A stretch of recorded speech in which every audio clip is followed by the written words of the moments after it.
back to all right, taking it again.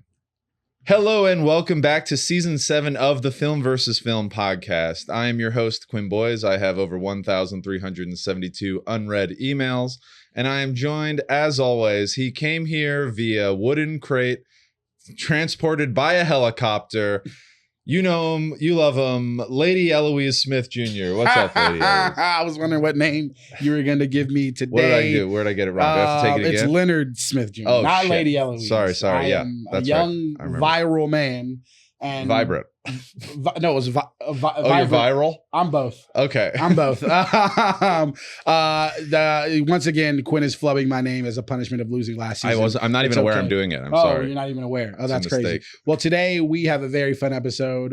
We are talking about rom-coms with our guest, Natasha Collier, stand-up comic, all-around great person, new to LA. Hello, how are you? New and old to LA. New and old to LA. Mm-hmm. Okay, you've been here. You've well, done I grew that. up here, and then I left, and now I'm back. Well, that's good. I feel like when you grow up somewhere, you should leave. That was my thinking behind it. Where did you go? I went to college, and then I went to San Diego. Okay. San Diego. I was expecting you to say New York, because everyone who's in LA who leaves, they go to New York. No, People in New was, York, they leave, they go to LA. That's what we wanted. Like as kids, everyone was wanted to do New York, and then you grow up and you're like, that kind of sucks too, you know? And so I went to San Diego, which is like less congested LA. Yeah. San Diego's fun. It's a fun city. I love it. Well, I was just there last night. Oh, wow. And now I'm back here. Oh, you just got back. I got back. Well, no. You just moved this morning? I'm doing the LA comic thing where I'm just in San Diego a lot now. Yes. I live here now, but I'm still in San Diego quite a bit. Low key, I'm very happy you're here, but I'm also bummed because I have a weekend in San Diego next month, and I don't know where I'm staying. So. Wow. I really fucked over Natasha's. a lot of my friends by moving back because now nobody knows where to stay. I had the world's best couch for everyone to and a roommate that was like on. never there, and a roommate who was never there. I still have a roommate who's never there. It's just a different roommate who's never there. But the couch is no more because it couldn't fit in my new apartment. Oh no, that was a big nice couch, dude. Don't even get me fucking started on this couch, okay? I had to give it away for free because no one would take it for money. Jeez. And then we had to get a new couch. That's a bummer.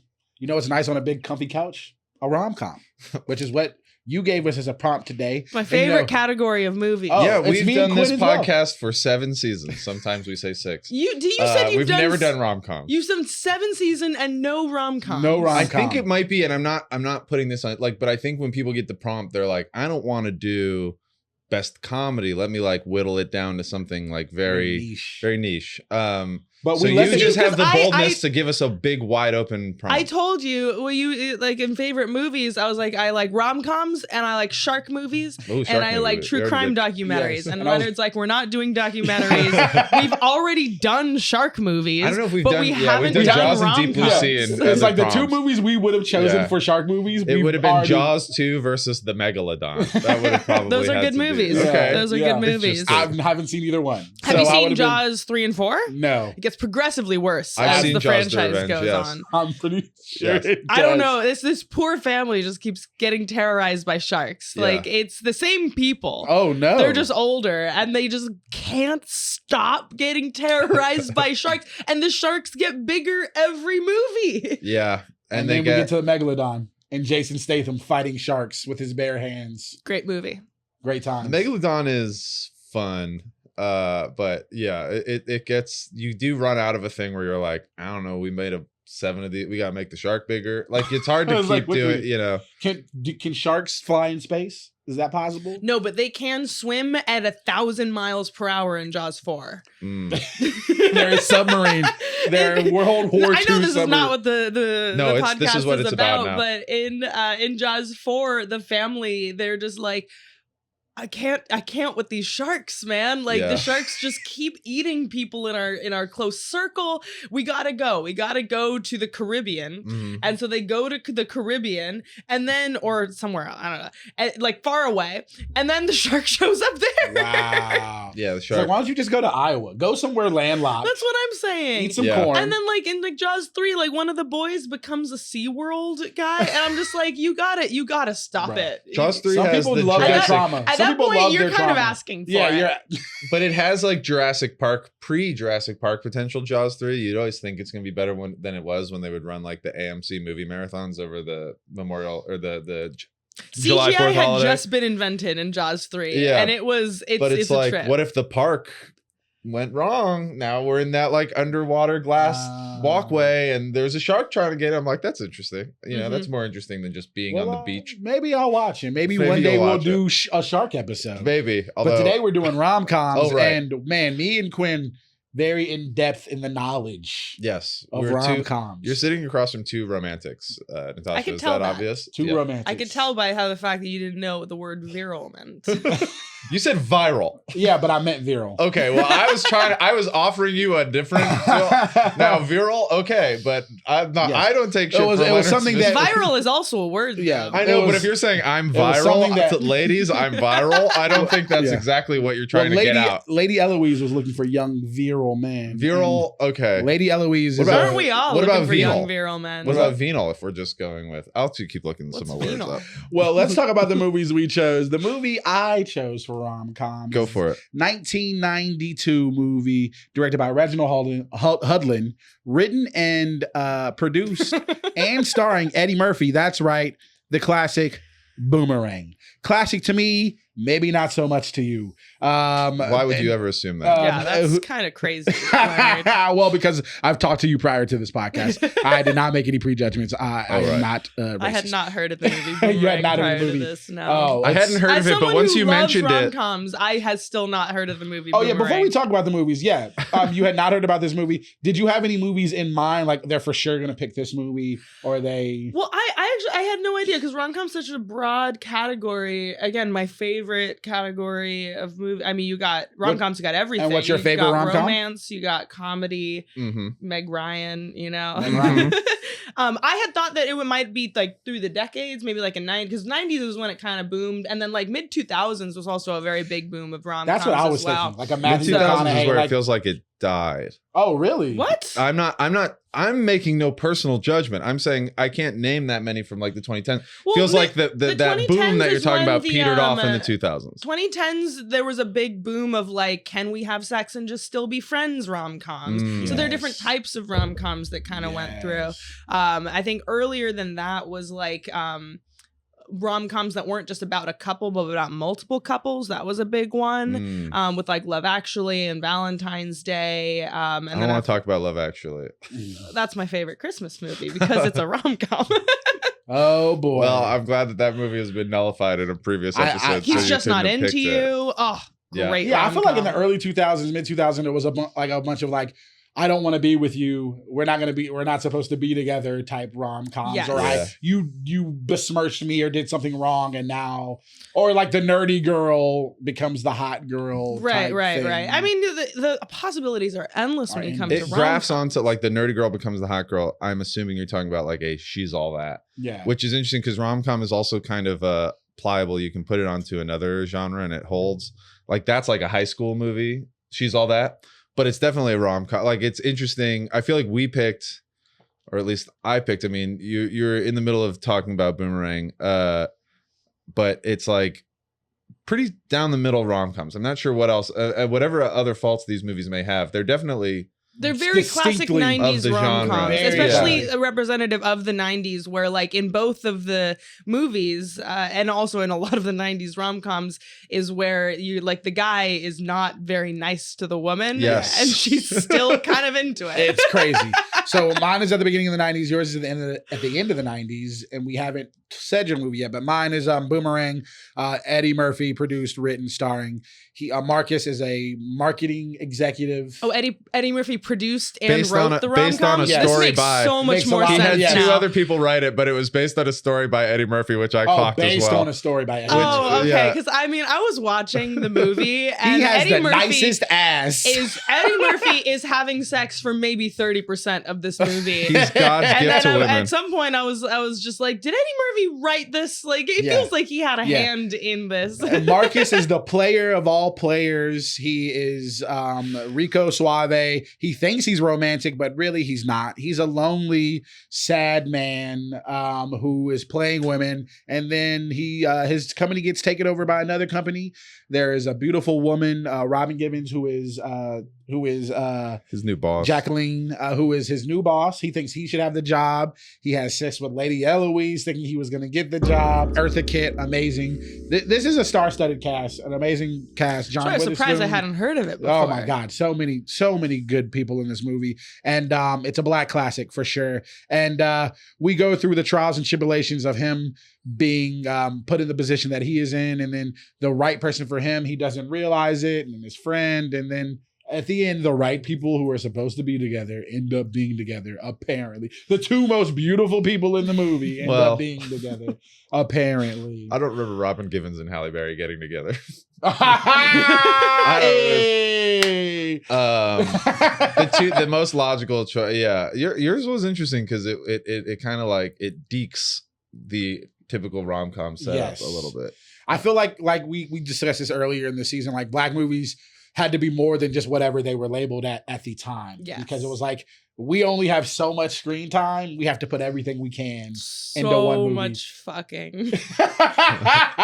Yeah, it was the horniest for 1992. Yeah. Very horny movie. It was the horniest movie I've seen in a very long time. This movie stays with Eddie Murphy during an ejaculation scene twice. If I was counting. Once head on, second time toes. So if you're wondering what Eddie Murphy's O face is like, you'll look no further. Speaking of toes, what's with the feet in Boomerang? I hate it. And here, it's so annoying. I think you're supposed to hate him. I was about to say it's it. supposed to be a like crazy thing to like dismiss an entire person over, but it is a and her feet weren't even that bad. Well, here's the thing. It's not even just him judging her on her feet. There were feet shots. Yes. Like it was the theme of feet persisted through the whole. It was Nickelodeon and Quentin Tarantino who wrote this. Yes. I was like, it was a Quentin Tarantino movie. And here's the thing. I saw Boomerang and I was like, cool. And then I was on a show with a friend who happened to be a Black guy. I don't know. I don't know. I'm not responsible. I think he was. I'm not. I don't like pay attention to this kind of stuff, you know, but, and I brought up that I'd seen Boomerang and he was like, oh, classic movie. I was like, I heard of it 1 week ago. And then I brought up, I was just like, why is there so much feet in this movie? And he goes, it's a Black thing. Oh. And I go, it is? I'm not one to make that assessment, but is it?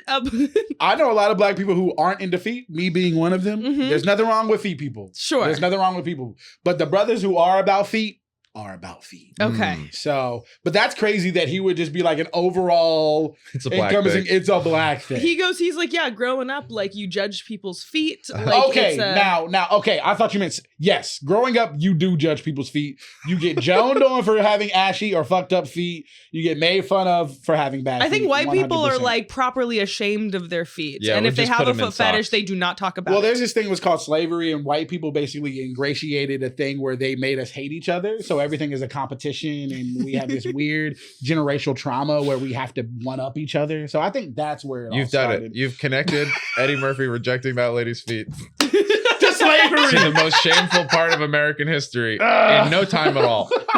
You like boomeranged it right back into slavery. Why is it called Boomerang? I don't. Maybe because it came back on him. I assume because it's like the relationship came back around. Like it's or that too. It's multiple. He like boomerangs. Yeah. He kind of boomerangs between Halle Berry and Robin Givens. Yeah. A little. Poor bit. David Allen Green. Could have called a yo-yo. Poor David what Allen the fuck Green. was that? I don't know. Well, let's get back to that. Let's talk about your movie. So Leonard picks the obscure Black. This is the. This is not an obscure Black. The genesis. I was like Eddie Murphy, Halle Berry. The genesis of the podcast is Leonard picks a Black film that I've never heard of. I've heard of this movie. That is star-studded. I've heard of it. I haven't even seen the first 20 minutes of it, and I turned it off. But I Leonard picks a movie that is less obscure, and I go right down the middle. He always used the classic. At the very least, I thought about it. I was like, all right, let me think. It's not my like. I don't have an encyclopedic knowledge of romantic comedies, but I like anything that's good. And if I like anything that's good, it probably has Tom Hanks in it. So I picked the 1998 Nora Ephron, Tom Hanks, Meg Ryan, New York classic, You've Got Mail. A love letter to New York, it feels like. A love letter to New York, as all Nora Ephron And films are. A capitalism. love letter to New York apartments, a love letter to tactile things, to bookshops, to coffee shops. Beautiful you movie. know, Beautiful movie. A beautiful film directed by a kind of heavyweight in the genre. Nora Ephron is also responsible for Sleepless in Seattle. Is she also When Harry Met Sally? I can look up her. I don't think so. I can look. That might just be the Meg Ryan connection I'm thinking. But yeah. she's made a lot of these kinds rom-com, of by the movies. way, is When Harry Met Sleepless. Sally. Oh, When Harry Met Sally. What did you pick that for? I have never seen that movie. Well, why did I watch that movie? Maybe you were going through something. Oh, Or... I don't know. That's crazy. You wanted to know if men and women can just be I friends? did that for the podcast. Why did I watch When Harry Met Sally? just crying into a thing of ice cream. You do sometimes, Leonard. It hasn't happened in a while, so I don't mean to. But Leonard has a tendency, or I'll give him a movie. All white movies like, seem the same. I'll give him You've Got Mail, and he goes, all right, bet. And then we sit down, like, say right now to record, and then it'll be like, Sleeps in Seattle is pretty good. And I'll be like, that's not the film I gave you. And then it has happened twice. Only twice in the 7 seasons of us doing the show. That's very funny. 7 seasons of this podcast. 7 seasons. Wow, I didn't realize I was part of something so big. We're an institution. Yes, we've been institutionalized. Our friends, and family. She did write When Harry Met Sally. She didn't direct it. Nora Ephron. Okay, but that does make sense. anyway, she's kind of the like 90s rom-com queen. So I was like, no, it's no secret, I need a win. And I was like, let's just pick the obvious one. I shouldn't have to like talk about why technically, if you squint, Mr. and Mrs. Smith is a rom-com or something like that. Let's just go with two lonely singles in New York meeting and falling in love in a pleasant way over 2 hours. They cheating. That's true. They are not singles. They are not singles. They're not singles. It is a bit acrimonious. Yeah. It's actually quite heartbreaking. Yeah.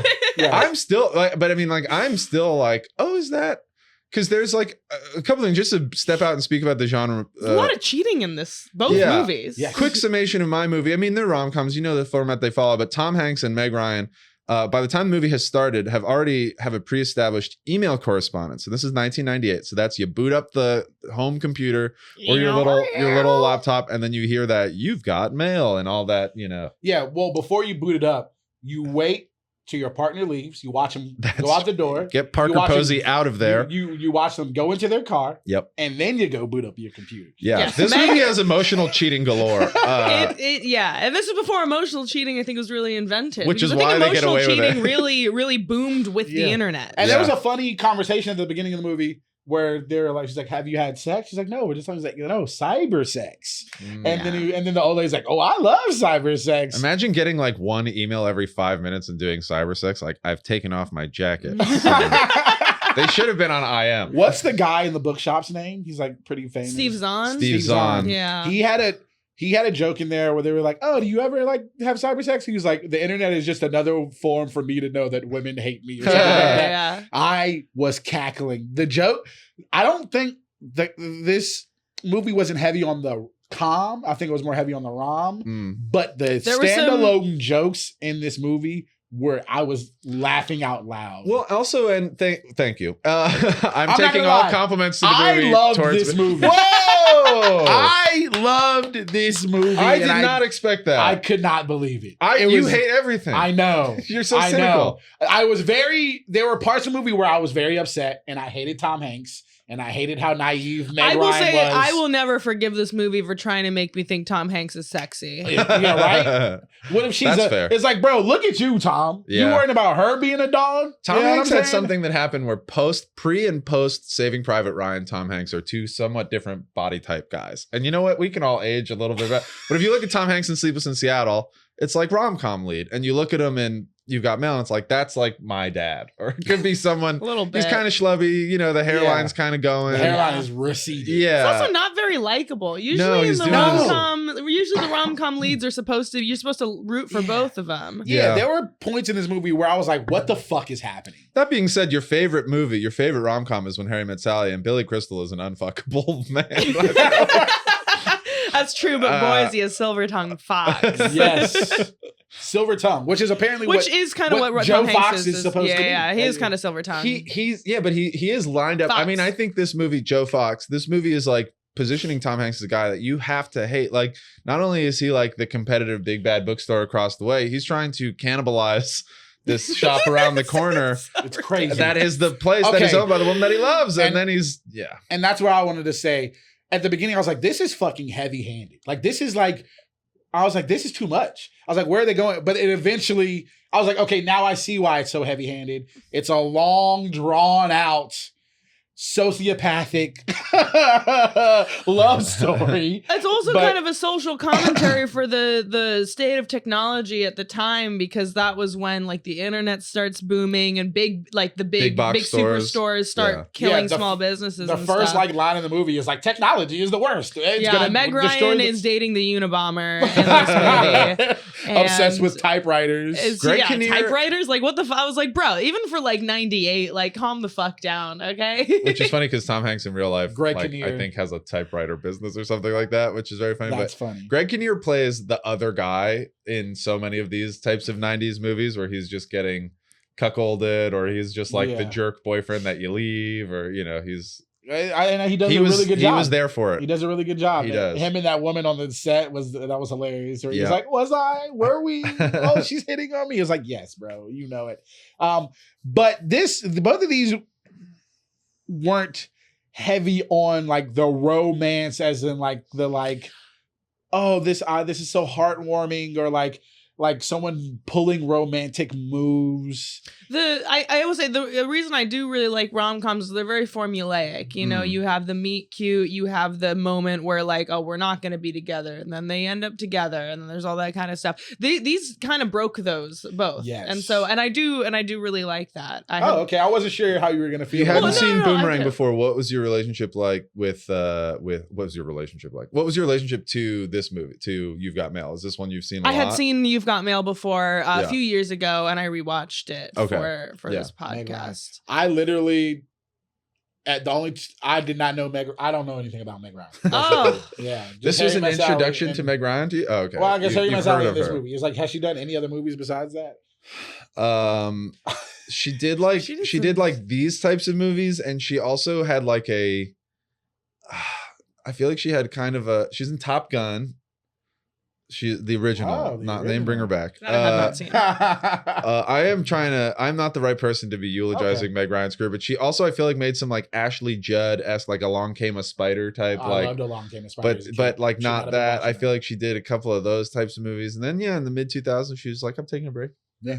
Good for her. She did pretty good job. I just, I feel like they also were kind of heavy, like, it was crazy, but I was like, these people do exist. How naive she was when like the big box store was coming, and she was like, "Oh, yeah." She's like, "We can compete. People still like." And everybody else is like, "Your store is closing." Dude. Like, I would love to see like a modern version of You've Got Mail, where it's like Jeff Bezos versus the CEO of any store, and they're Snapchatting or something.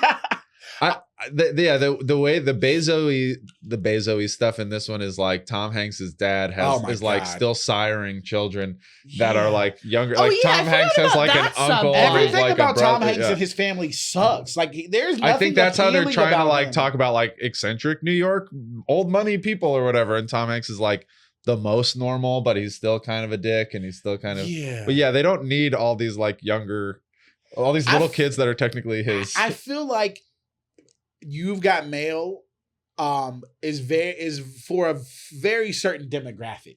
It's like a lot of the stuff I feel like you would not, it's kind of like maybe trying to be highbrow, or it is highbrow, or it's like you really have to like, I don't think everyone would understand all of the characters in this movie and like the way they work, because like I don't know, I don't see people from the Midwest, or maybe people from the Midwest or the South, or like a certain being like, oh, this is what life is like in New York, and I want to live like that. I don't know. It just felt very like The upper demographic class is white women for both of these movies, I would say. Yeah. Because like I find, at least for both of these movies, I found that the ultimate like thing that it was trying to play on was like women being like, oh, this guy is really shitty to me, but at the end he's got a good heart and I can look past all of these things. Like in Boomerang, it's like I can look past you being a fucking freak who cheats on me with Robin Givens and is just like not a very good person. And then at the end, like Meg Ryan's like, but I can look past the fact that you put my family store out of business. Yeah. Because at You the killed end of not the only my day, dream, we're but my meant to dead be mother's together. and you lied to me for months. The end part I felt was so unnecessary. I'm just like, just admit that you. There is an interesting thing with rom-coms because this was originally, not to get film school, like I believe this was like the second or third remake of an idea of like an old Jimmy Stewart movie from the 30s, or it was based on a play before that. So the idea, and it was like two people writing letters, but who worked at the same shop and didn't Which they like each other. reference in the movie. So they changed it up. They certainly updated for the internet era, but like the idea, I think in all stories where one side learns who the other is first, like now it goes from, it doesn't make it like, even I don't know about today, but it's just like once Tom Hanks knows, you stop fucking with this poor woman. Like when he goes to the cafe and she's got like the book with her and he's just like, what are you reading? It's like, you know damn well what she's reading, Tom Hanks. She's vulnerable right now. Go and be like, it's me. That. But he's nervous. She's going to reject him. I get it. But instead of like slinking off and being like, oh my God, it's Meg Ryan. I got to think about this. He's like joking with Dave Chappelle about it. They're like, I'm going to go and just razz her. That's not how you fall in love with a lady. That's not polite. And the thing that was like, I really Dave Chappelle's in this movie, by the way. Dave Chappelle's in my movie, not Boomerang. The thing I really felt for these characters, especially Meg Ryan, when she's like in the restaurant and he's like, I'm just gonna go, and he left. I was like, you fucking piece. I felt so sad. Neither of these men are very good at women. He did come back. There are like endearing parts about Tom Hanks, and it's like, it's Tom Hanks. He's trading off of like, everyone loves Tom Hanks. Yeah. No one dislikes Tom Hanks. And certainly not in the 90s. He just won World War II for us. And if he hadn't stopped the pen pal thing, like she needed someone to confide in and talk to. So it was like, it works, but I still was like pissed off the entire time. Mm-hmm. So yeah. Speaking of pissed off the entire time, I feel like, no, I wasn't pissed off the entire time watching. You didn't like Boomerang, huh? No, I never liked the black movies. That's not true. That is not true. I think I was kinder to House Party than I needed to be. Okay. How did you feel about Boomerang? I didn't dislike it, but I did feel like this is like that era, or not even that era. It's that phase that an actor gets when you ascend to the heights of an Eddie Murphy, as he was in the 80s. It's interesting. This is early 90s Eddie Murphy, that it's starting to wobble a little bit on him in terms of his like fame, and he can't miss. I mean, shit, Nutty Professor hadn't come out yet. Neither had Dr. Dolittle. I'm not saying he had no hits. I'm saying like the 90s was when Eddie was like the king of the 80s. The 90s is a different decade. And he's clearly reached that level of fame where he's like, I got this idea for a movie. I am the sexiest man in the world. And I have to learn how to stop dogging all these women that I can score like that. Yeah. I got a neighbor out back who's so obsessed with Campbell. She's from House Party. She's great. House Party, she's the one everybody wants to be with.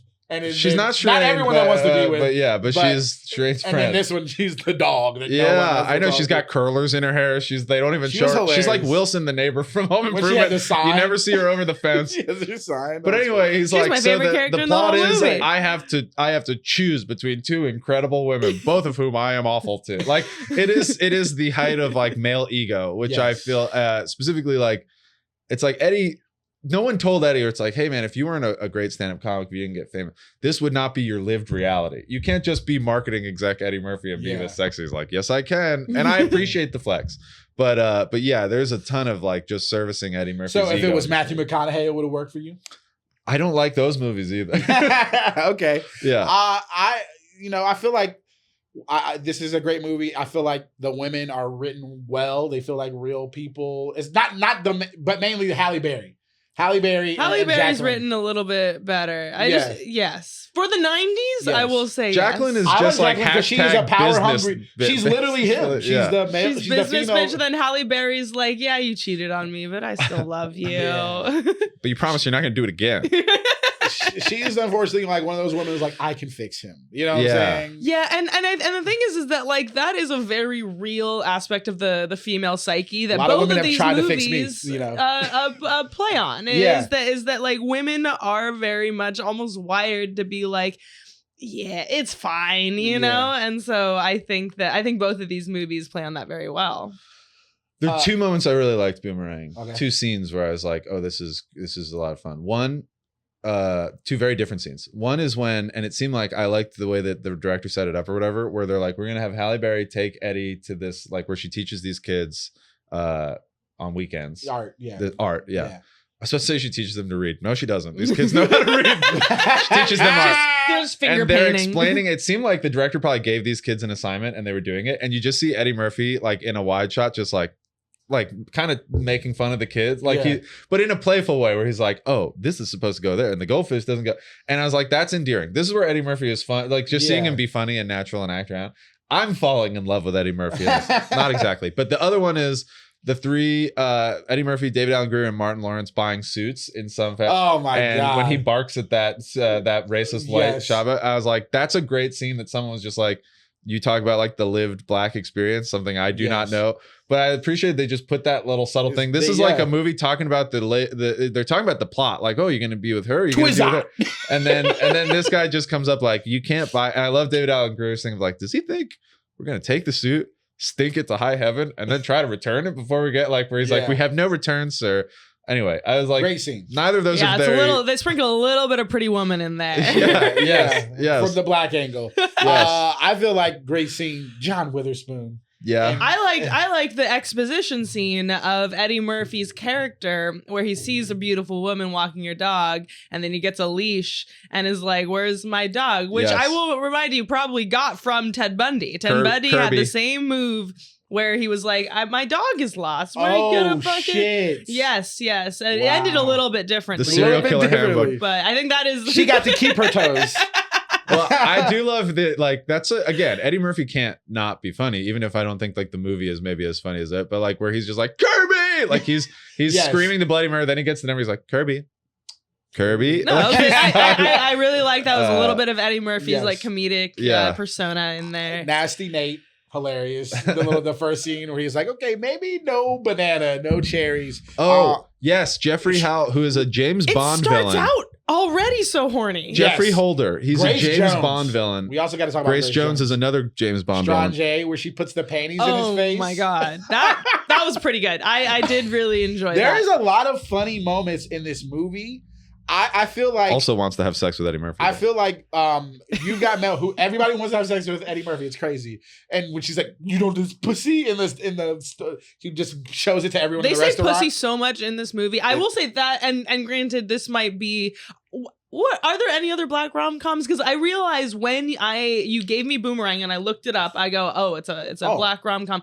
I realized I couldn't think of any other black rom-coms. Well, there's one my first thought I had already chosen for a prompt before, which is About Last Night, which is a remake, but it's like a black remake. There's a few. There's like, like Love and Basketball. I had always figured that like rom-coms, that's like a white people thing. It's a little comedic, actually, I guess. Even the mid-2000s throughout, it's all white people. That's the thing. We have romantic movies, but we don't necessarily have rom-coms. But there are rom-coms out there. Because one thing I did notice, and like, I mean, the mid-2000s when it starts to get a little bit different, is that like, it was like 90s rom-coms, no sex. Like it was very naive about that whole thing. Meg Ryan and Tom Hanks, there's no fucking whatsoever. No sex whatsoever. No sex. What's not even, they mention cyber sex, but they don't even tell you what that is. Yeah. I don't even know what at the time email cyber sex might have been.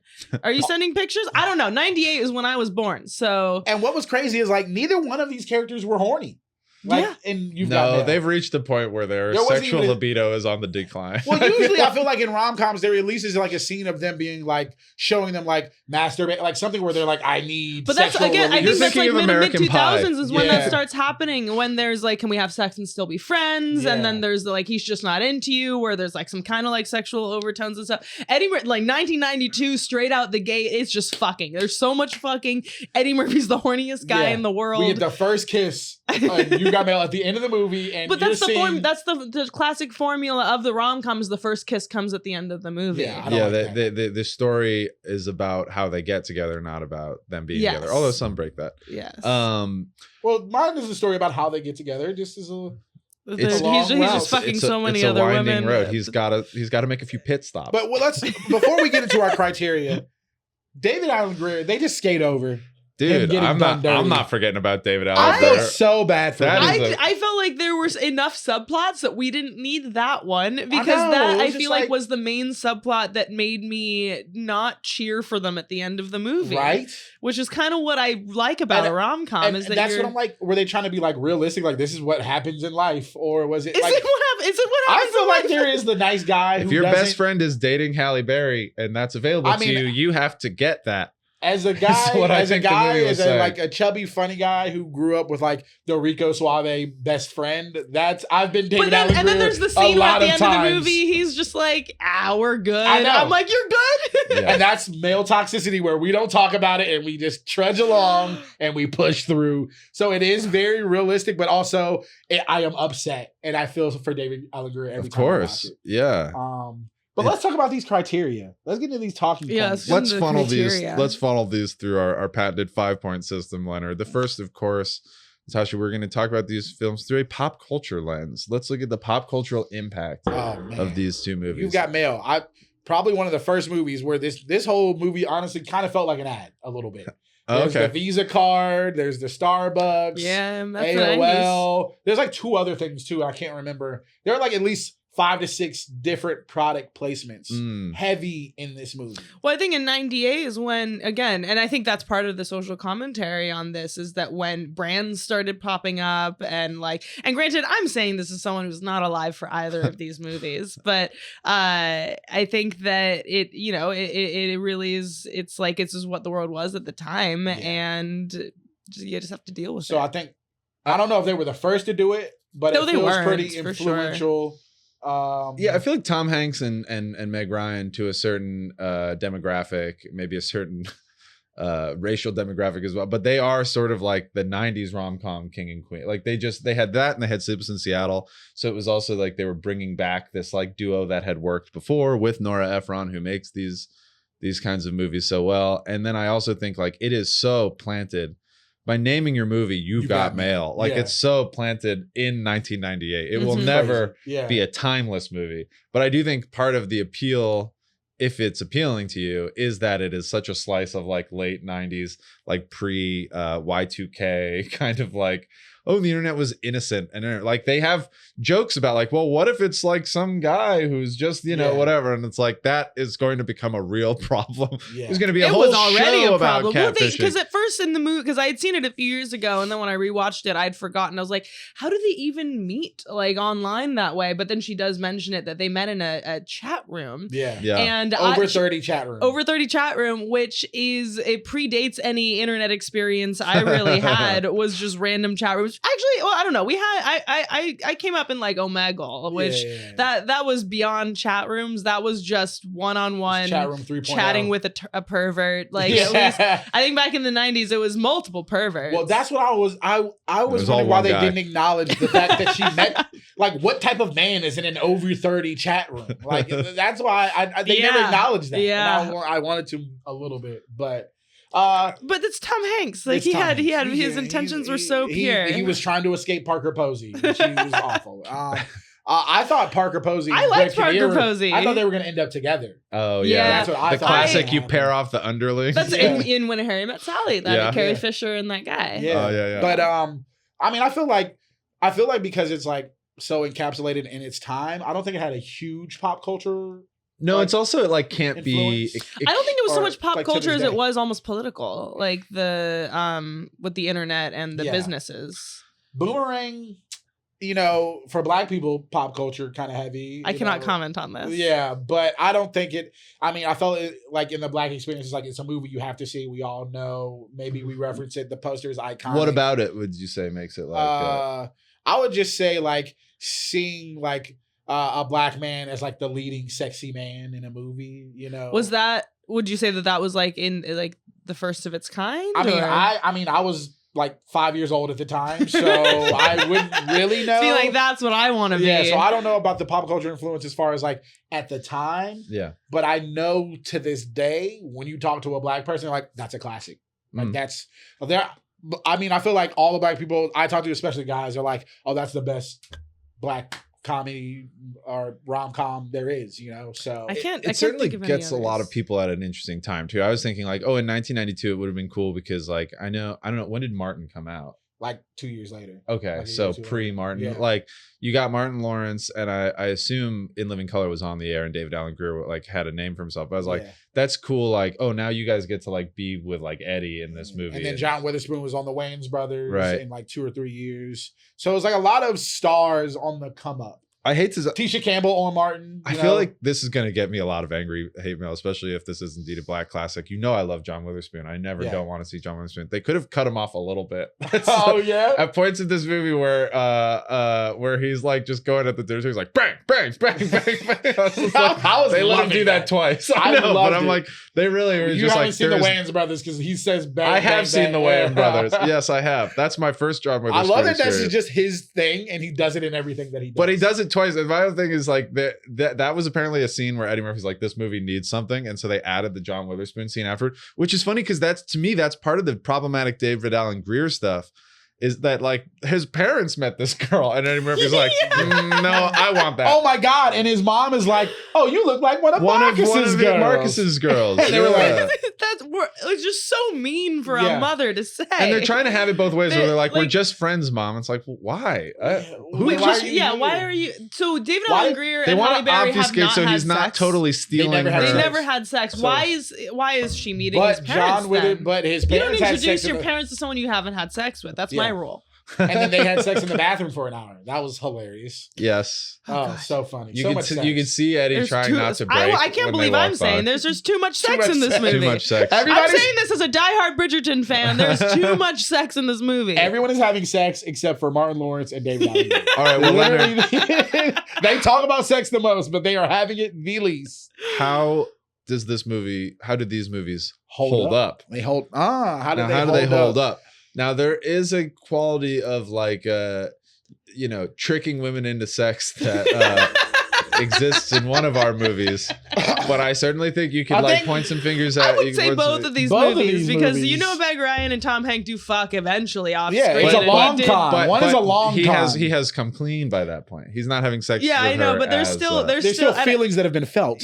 Yeah, feelings can be felt in any context. It's a long manipulation that Tom Hanks. He's not inventing a dog. He has a dog. He's not inventing a dog to have sex with a woman. How they hold up? I mean, obviously, we've talked about, you've got Mel being trapped in the 90s because of the title. He's also doggedly pursuing his own boss. Like there's like work culture stuff that would probably they would like be like, let's define this a little more clearly at this point. I mean, there are issues. I'm not actually complaining. I'm just talking about things. A trope on its head that it's the female boss and the male subordinate. Yeah. I feel like, different from like he also 9 to 5. He also had sex with Lady Eloise when he didn't want to. Which right. Have you ever had sex? To get a promotion? I wish I could be in that position. No, I've never. I wish I could be in a position. Isn't that how you got this job? Yes, that's how I actually. You know what? But I wanted to have sex that time. Okay. You're a great Quinn. I did know there was a little bit also of commentary. At least this is what I had noticed, that Eddie Murphy was like in his like internal turmoil with this woman who he really liked, the not Halle Berry, Robin Givens. Yeah. Jacqueline, yeah. So Jacqueline, and he really likes her, but she's manipulating him in the way that men often manipulate women. Yeah, that was cool. That moment. The scene where she's like, "Oh yeah, can we eat this and watch the game?" Yeah, will you have me a beer? Yeah, I was like, "Yeah, fuck you." I loved that, and then I also loved where he was just like, he's like, "I want to see you again." She's like, "I don't know about that." I'm just like, "Yeah, it doesn't feel good, does it?" Yeah, but that's the thing. Like, so be with her, like that's kind of like his perfect person, and I think a more honest movie would just be like, this is the person that's perfect for him. I felt like him and Halle Berry, their pairing came out of nowhere. Yeah, it did. Because I was so happy for David Alan Grier to like find the hot woman, and Eddie sets it up. Eddie sets it up, and she meets his parents for some reason, and then all of that, and then Eddie Murphy's dealing with this, and then all of a sudden they're like, "No, I want that one." Yeah. I was just keeping this on ice. Turns And out then this is what Jacqueline I just would ends up alone. Like, I think She'll be Jacqueline fine. wants to be alone. She'll be just fine. Jacqueline is but fine. that is not where I thought the formula was going. Jacqueline is out here putting $200, $100 That bills. was crazy. When that he- was such a, I when he did saw see that, he does like, I saw that and I was like, I hadn't even thought of that. Oh, That is, so I'm funny. gonna use that. Right? When I'm rich Yeah. and fucking my Left male something for you. subordinate, I something for will leave $200 bills on his dresser Here's something and for the make him maid. feel like a prostitute. you heard it here first, folks. That's gonna be Just you wait. All right, the first special's coming out. Me and the camera guy. Okay. They both kind of hold up well, but here's a very important question. this is the most important That was question the we're gonna most ask. important Natasha. question we're gonna ask. Was Jennifer Coolidge in either one of these movies? No. She wasn't. What? Damn. Another one. Shit. Oh Fuck, man, so we were close. She If- could have been in either. If she one of these. was, the whoever movie she was in automatically wins. It's a shame. So she wasn't in either one of these movies. If she was in these movies, who would she be? The purpose of this prompt, of course, is that wonderful character actress Jennifer Coolidge, recently famous again thanks to White Lotus, to many people Stifler's mom. She improves any movie. So the fact she's not in this movie is a flaw on both of our movies. Both of She our absolutely my one of my favorite movies of all time. Also, I guess a rom-com is Legally Blonde, Legally and Blonde, that's how sure. I know her Yeah. is from Legally Blonde. So if she was in either one of our movies, who would she be? If she was in Boomerang, I think you can give who you think. I think she would be funny as Tisha Campbell, like the next door neighbor. Oh, that would be very funny. I think she would be very funny. Not even if Jesus himself was poor. Oh, I would have said Lady Eloise. Oh, lady. Oh. So she'd have been younger at the time. So the idea that Eddie Murphy is like, But she'd be a white "Ugh," lady. would have been. She could have been like the crazy white lady who's like, I don't want to have sex with this. Are you white suggesting lady. Eddie Murphy doesn't want to have sex with white ladies? In the or not? 90s, the people were worried about that. Yeah. There's also that I mean, he scene was where they're having sex talking with white about. ladies.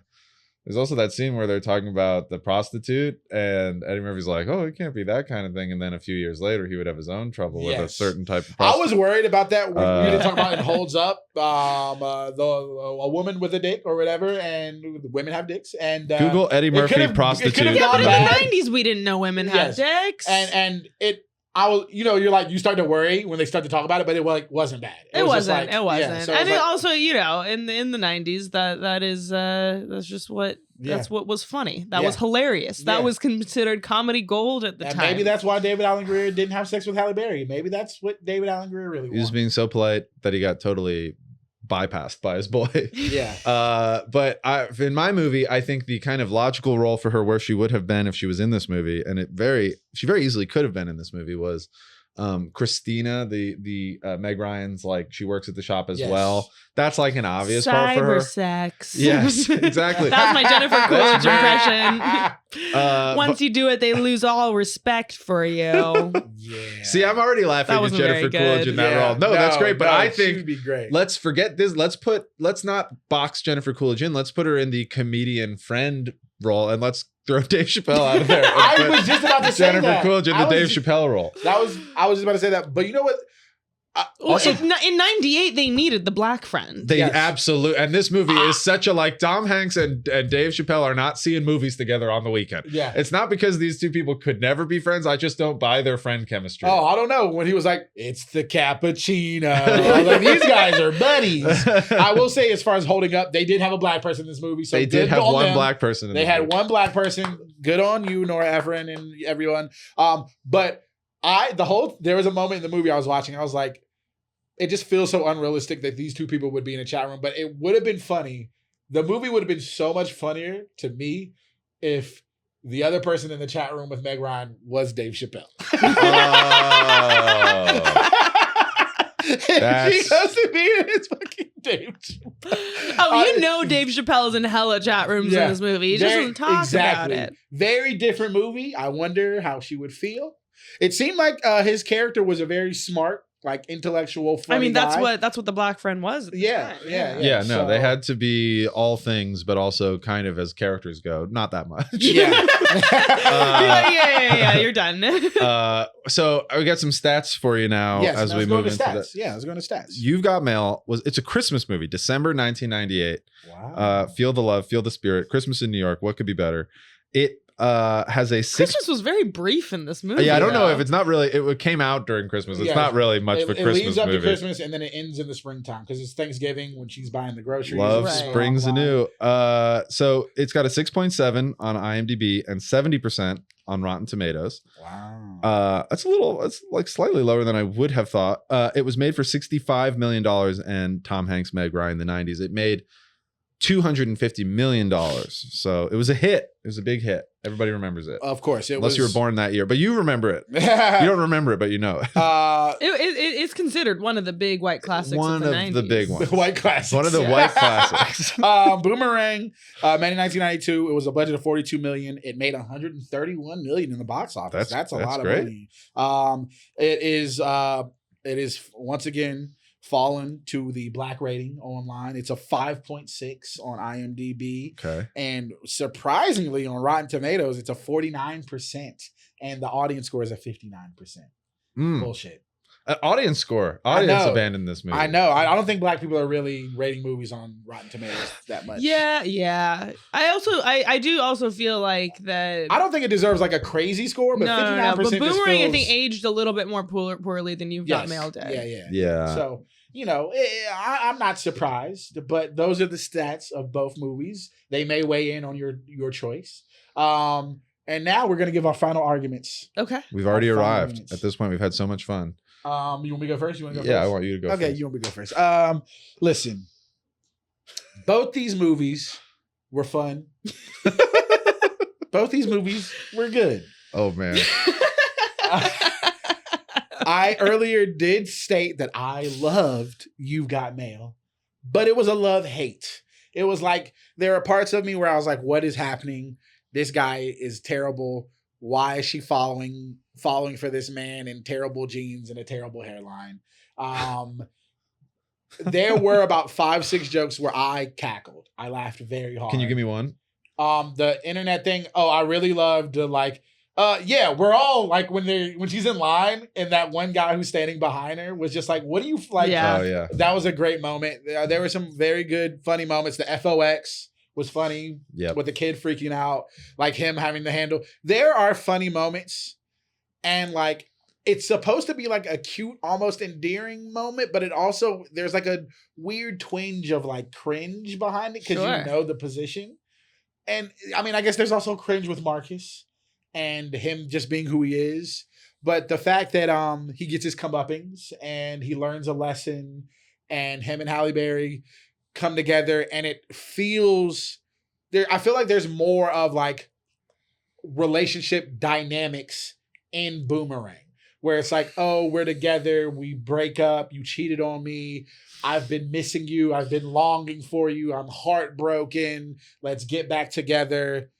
I feel like there's more romantic angles in my movie, even though it's very horny and very sexual. And I just think You've Got Mail is a little drawn out, and it's the classic we wait till the last moment to kiss. There isn't very much romanticism in the movie. It's more just like great dialogue and conversation and like a great ode to New York City. But I feel like Boomerang has more rom-com aspects to it. And I think Boomerang overall is just a funnier movie for me. Okay. And there is a lot of eccentrics and characters and Martin Lawrence is just a funny guy. And Tisha Campbell's funny. They're just like, there's all these like little things where it's like, oh, Marcus is terrible. And then something funny is like, oh, but wow, this is funny. This is funny. And then it's like, oh, Marcus is, Marcus is sad. Oh, this is funny. And this is funny. And then it's like, it eventually comes back. And I just feel like as an overall movie, it's a very fun and funny rom-com. And that's why I think it's the best rom-com. Great. I'll try to be quick. I think I didn't hate Boomerang, but I didn't love it. I thought it was pretty like the time I'm watching it, I'm like, this is good. to some of your points about like like the fucking and like I don't think graphic sex not graphic but like prolonged for 92 prolonged sex scenes graphic. are not 2 ejaculation my idea. scenes 2 is ejaculation a lot of scenes. ejaculation You get to see scenes. Robin Givens naked, man. Come on, man. That's not. I'm not complaining about that part of it. but it's like I don't think it certainly it can happen in a rom-com. That's not exactly. I do think part of a rom-com is that like it's almost like it should be PG-13 because it's like big tent. Like this is a story about love. It's not necessarily a story about sex. It's sort of about like how 2 people fall in love. And what's more romantic than writing letters? I mean, even in the internet age, letters. aren't we really who we are no matter what else we got going on? When you're like seeing them have their email correspondence, it's like, yeah, they got a lot of good chemistry. And another thing that I do think is important in rom-coms is that most of the best ones feel like two-handers. It's like Matthew McConaughey and Kate Hudson, or like, Cary Grant and Katharine Hepburn, if you're going to go all the way back. Like you've got 2 strong pillars. And now I think Eddie is certainly that. And I'm not to take away from Robin Givens or Halle Berry, but I think they kind of split and confuse and de-emphasize a little bit the female quotient of that movie by just making it like less clear who the final girl is. Now that doesn't mean it's not interesting, but like I think Meg Ryan is a more realized character. We see both of these people in other relationships. We see them populated by the weirdos like the Greg Zahn, Steve Zahn, or Chappelle, or the woman who actually played Christina. Like we see like the people in their lives, and we see like the kinds of people they are. So you are kind of rooting for them to get together, even against a better judgment. Plus, I think it's directed by Nora Ephron. I do think she has a lighter touch and she knows what these movies are. Whereas the Eddie one, this is an Eddie Murphy vanity vehicle. And I can accept like in all these movies that Eddie Murphy is like God's gift to men or whatever. That's fine. He's looking good in this movie. But I think like an actual, like, though there's like weird stuff of like Tom Hanks, he's playing a billionaire book heir and all of these weird things. He is Tom Hanks, and Meg Ryan has her own like Meg Ryan chemistry. And when they meet and get together, when they're not getting together, you're like, I want them to kind of make it work. I feel like it's that kind of push pull of a rom-com that you expect. It's down the middle. It is kind of what rom-coms we think of them, but I think for good reason. I think like I could have picked Sleepless in Seattle. I've seen both. I prefer this one. There's just something kind of like putting on an old sweater about this movie where it's like a very comfort food. Even the stuff that doesn't make sense, I'm like, it's all good. It's all goes into the stew. And I feel like that's what makes it my version of the idealized rom-com. Now we've had our say. Natasha, you can take as much or as little time as you want. You have to pick of our 2 movies, which of these is the best rom-com? Yes. So, I mean, there are different, it's almost to me like comparing apples to oranges a little bit, where like with Boomerang, I think the thing I appreciate the most about it is that it's an Eddie Murphy vanity vehicle. I always very much respect I'm the best and I'm going to make a movie where I just get to do whatever I want. It's why I love Adam Sandler so much, where it's just like, hey, I have the means to make a movie. Why wouldn't I have sex with all of these women? And again, 2 ejaculation scenes. And yeah, where like I can appreciate where like at the time it's like the rom-com is just like it's a will they won't they between one person, a guy, and then this woman, and then Eddie Murphy is just like, why can't I fuck multiple women on the way to Halle Berry, And so I appreciate that. I do also, I think Boomerang blows You've Got Mail out of the water in terms of comedic acting. I think on all the parts, I very much respected like the almost the 90s humor of, Eddie Murphy, like Kirby and all that. And I think that the Next Door Neighbor is also very great. You've Got Mail, however, I feel like is a better rom-com. That is my answer is You've Got Mail. That's one. He was starting to get nervous. That's one. Only because I feel like You've Got Mail excels in what makes me love rom-coms. And that is, again, the will they won't they between 2 people. I also very much, I think, at least, and then maybe this is just from the female perspective. I think that a lot of the reason why women love rom-coms is because they kind of like the man in the movie. And even though there's a little bit of suspension of disbelief that had to happen there, because I'm like, I know this is Tom Hanks and I know that he's Forrest Gump a couple years earlier. Yeah, the sexiest man alive, Forrest Gump. But I like I very much enjoy the silver-tongued fox male role of the movie, and I think it's a little bit more relatable in the now in the texting era of that kind of thing. It's the classic opposites attract. Yes. Pride and Prejudice versus the Godfather. Leonard and Quinn. And here's the and I think the thing is that what it just boils down to is just I'm not that complex a person. Don't say that about yourself. You picked my film. I love a rom-com set in New York City with Tom Hanks and Meg Ryan where they kiss at the end and she overlooks all of his flaws, like that she killed her dead mother's business. We're not trying to reinvent the wheel. Yes. Listen. And that's I think what it is about is just the relatability of it and Okay. Leonard needed a loss. He was getting high. He was getting into 4-0. I was gonna win the season today if I won this one. You're so now it's 4-1. Natasha, thank you for making the correct pick. Leonard, we gotta get out of here. I knew I was gonna lose this episode, but I wanted you two to watch Boomerang. So thank you for your service. And I'm very happy that I had watched Boomerang because I feel like it is it is now it was a great addition to my rom-com repertoire. Yeah, you gotta do it. Yes. Well, Natasha, where can the people find you? On social media, I am at Real Natasha Collier on both Instagram and TikTok, which I'm semi-active on. I perform all over the country now. Yeah. And I guess if you're in the Chicago area, come see me open for Ray Lau at the Lincoln Lodge on September 12th. This won't be out, but that's okay. She was there in Chicago. It was great. Laughing Skull Comedy Festival. There we go. Like the weekend of the 15th, I think. There you go. I didn't get into that. More likely. Yeah, it's okay. If you're in, I submitted past the deadline. Do you have many people in the greater Atlanta? I do. Area? I'll actually hook you up. Yeah, for sure. Right. Well, thank you, Natasha. Check out Natasha wherever you can. She's just moved back to LA. Check out her. See if you can get her couch somewhere on the beach. No, in San Diego. The couch is gone. The couch is long gone. It's now in two ladies' house. Leonard, I'm making a comeback 4 in a row. It's coming. I'm going to reel them off these next 4 weeks. We will see you there, or we will see you at the cinema. Thank you. See ya.